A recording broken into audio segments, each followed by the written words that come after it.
Hello. Welcome. Today I want to talk about hemimorphite, the egoless state. That's a big, just those three words is a big statement, especially with the current world view of the ego and how do we reach the egoless state and, egoless. Well, there are many masters and teachers who are specialized in this area.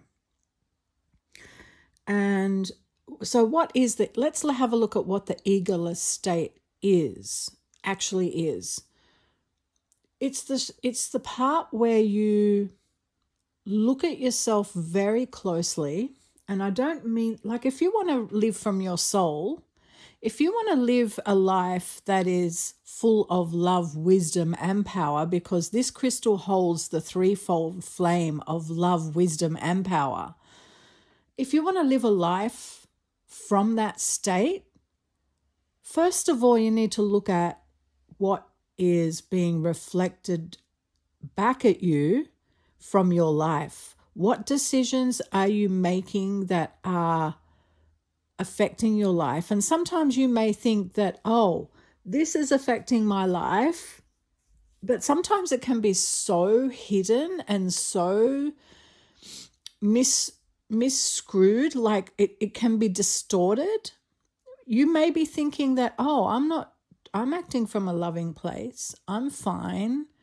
And then it's not that something happens, it's that, are you really being loving? And I'm not questioning you personally. This is the point of egoless state, is that sometimes we think we are acting in an egoless state. But how we can really get to an egoless state, to get there, is to have a look at our own shadows. And I'm sorry to say this. I recently did a post on teachers and people teaching shadow work, right? And I have been on this journey for a very long time, and I'm not saying that I'm above anyone. It's just that my body has had enough experience to live and lived experience to translate what is actually happening in this realm. So, like when you reach a certain point in your life and you've had so much experience of the wounds, the way that you heal, looking into different ways of being with ourselves so that we can, most of us want to become better people, I believe that. I really, really, in my heart of hearts, know that most people want to be good people, right? But a lot of people get taken advantage of as well. And they really don't know that they're getting taken advantage of. And a lot of people are very self-centered. And I put my hand up to that. Like, I'm not pointing my finger without knowing that I did this myself too.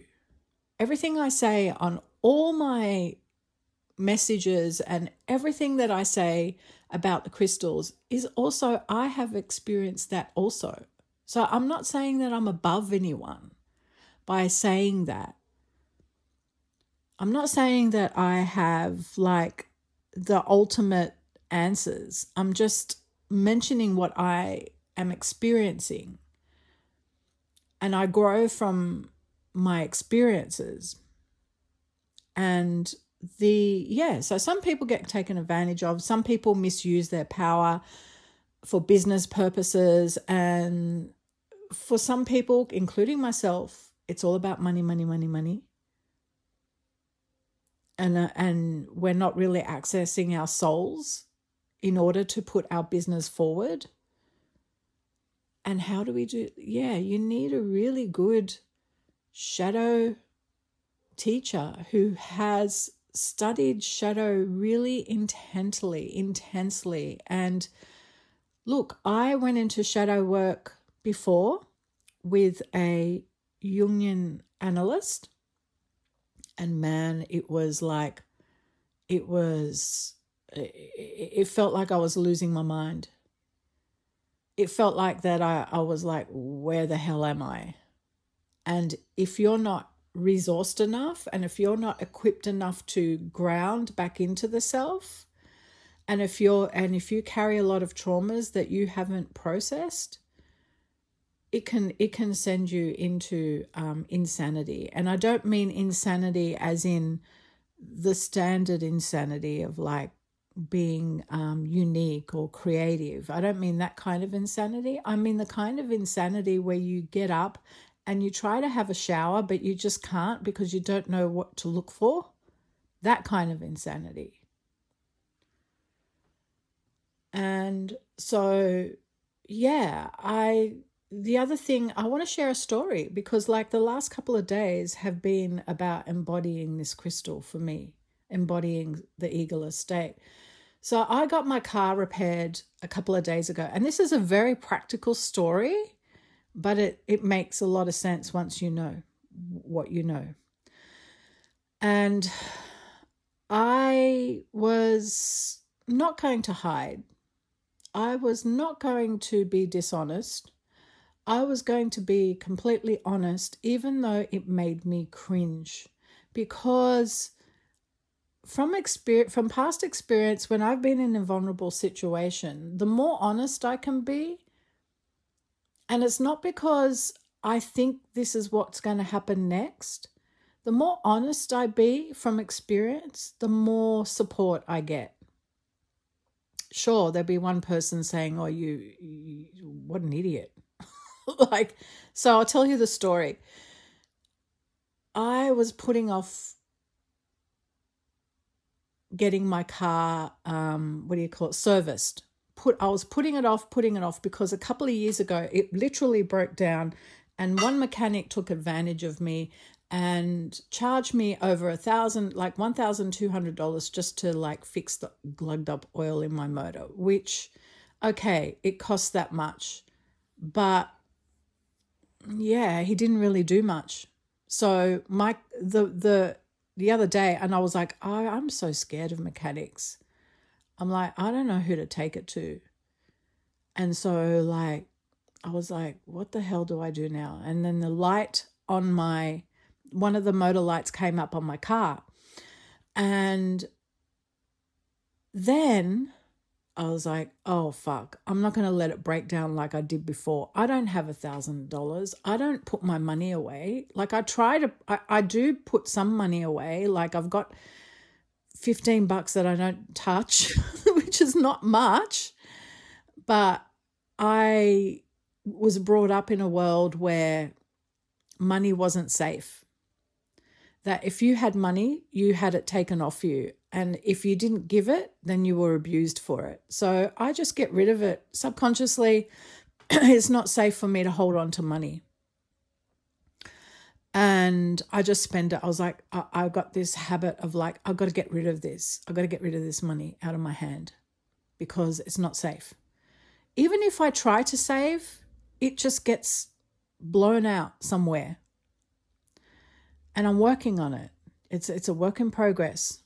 And anyway, I've been doing like this manifestation stuff around money, and it's working. Like my hours are increased. I'm getting the right clients. I'm getting people who are so loving and appreciate me, and I appreciate them, and my heart is open to serve them, and everything is going great. And I was like, oh wow, this pay, I've got the biggest pay I've ever had. And yeah, my car, the motor of the thing of my car like started lighting up. I'm like, oh my God, not now. And I use my car in disability services and support work. So I'm taking clients out in my car, shopping, whatever. So the last thing I wanted was my car to break down while I have my disability client in my car. I can't afford to do that. So I was like, okay. And I remember my tenant telling me that there was a mechanic that's really good, and I didn't trust her. Like, I wasn't going to trust anyone. I just had a mistrust in everyone around mechanics. And anyway, this time I had to let go. And I took it to that mechanic, and he said, look, I'll be honest with you. The oil is all glugged up all over your motor everywhere. I have to clean out the whole thing. And he was completely honest, because I was honest with him. I was like, look, I'm really scared of mechanics. I told him straight off the back, I've been taken for advantage. I was like, I was being completely and utterly openly honest, not about my personal life, like just about mechanics, not beating him up either. I'm like, I would love to trust you. And I know that, but my past experience, I've been scared to get it. So he goes, you haven't serviced it for more than a year, and this is what's happening to your car. So he was honest back with me. And I was honest. I said, yeah, I haven't serviced it for a while, and I know it's my fault. But not in a way of like punishing myself and burying myself under the ground of like, it's my fault. I'm so stupid. I should. No, it was like, yeah, that's a mistake I made, and I need to fix that. That's what Hemi Morphite does, is like, look at your shadow, look at what you're doing, look at the actions, and act with self-respect and dignity. Not like, oh, I'm so dumb. No, it's like I was scared. So this time I wasn't going to act from fear. And then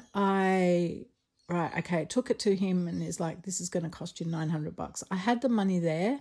It disappeared into other bills. And I'm like, oh my God, I've only got 600. I was honest with him. I was like, oh my God, I've only got 600. Now I have to come up with the next other bit. And he helped me out. He's like, okay, give me this amount and give me another amount later.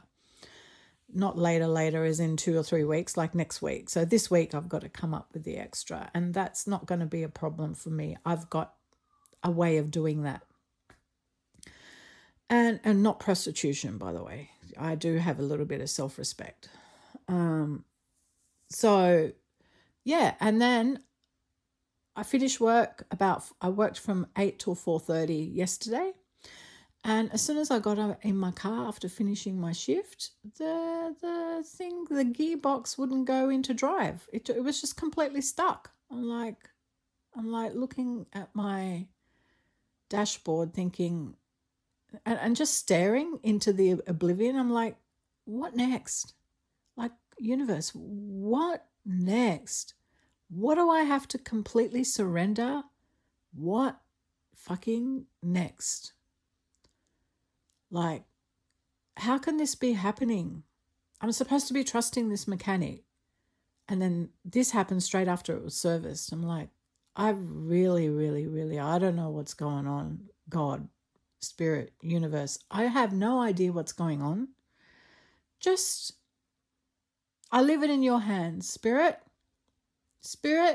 I leave it in your hands. That's it. I'm completely surrendering here. Do what you got to do with me. And then boom, bang, bang, bang. 3 men dressed as fucking angels, but don't look like angels. To me, they were angels. One came out of the house, and it was getting cold in my car because it's still winter time here. I was freezing my butt off and hungry. He came out and gave me pizza and a bottle of water. Then the guy who comes and picks up and tows your car away, I said to them on the phone, I don't have money left to pay for towing. He goes, no, it's free. It's fine. Don't worry about it. Freaking, and I was just, my car was like, my wheels were literally on the curb, and I could only reverse it, and it was stuck on the curb, and he was like, had no idea of how he was going to move he could have just left me there. He could have just left me there. He's like, oh no, this is too hard. I can't be bothered. No, he rung his boss, rung his mechanic, did this, did that, opened my bonnet, opened my boot, fixed it up, put it onto the thingamajig, whatever you call it. And I have no name for things that are masculine.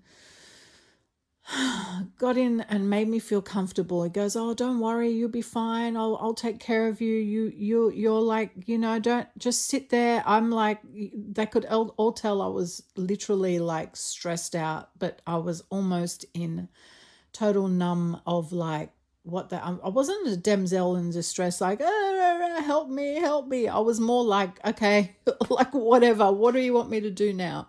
I could have been fighting with everybody. I could have been saying, I could have been complaining, I could have been whatever, but I was just like, you know what? I leave it all to you guys. And I'm the last person to surrender. I would rather be independent than surrender. It's like, right, I leave it to you. Off we go into the tow truck. The mechanic waited for me at his workshop until 8:30 p.m., 9 p.m., 10 p.m. He stayed with my car and fixed it. He said, "No, I'm not going to leave you stranded."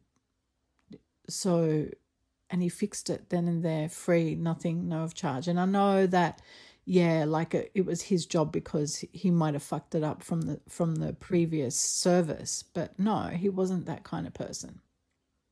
It was just, this is the game the universe was playing with me, of like, right, Norma, you need to ditch your ego of super independent and caring for everybody else and not allowing any care or like help from anyone else. And you know what this mechanic said to me when I walked in, like when I got out of my car, out of the truck and faced him? He goes, "You know what, Norma?